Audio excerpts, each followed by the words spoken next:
Housewife বা homemaker শব্দটির সঙ্গে কেউ অপরিচিত নন।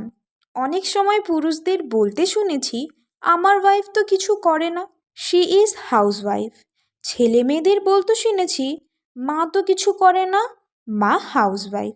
এখন তো মহিলাদের এটা শুনতে এত অভ্যস্ত হয়ে গেছেন যে ওনাদেরও প্রশ্ন করলে উত্তর দেন, আমি কিছু করি না গো, আমি হাউসওয়াইফ।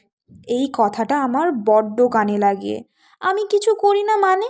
আরে আপনি কি সত্যিই কিছু করেন না? বাড়িতে চুপচাপ বসে থাকেন? আমি নিজের অভিজ্ঞতা থেকে বলছি, চাকরি করা থেকে সংসার সামলানোটা অনেক বেশি কঠিন। সকাল বিকেল রান্না করা, আর রান্না তো শুধু রান্না নয়, হাজারো রকম আয়োজন।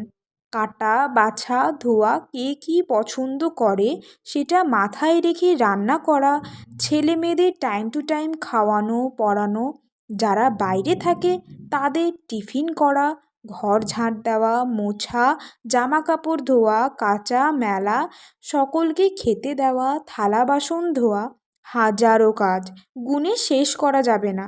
যারা বছরের পর বছর করে যাচ্ছে তাদের প্রতি আমার হিউজ রেসপেক্ট। দয়া করে আমি কিছু করি না, আমি তো হাউসওয়াইফ, এই কথাটা বলা প্লিজ বন্ধ করুন।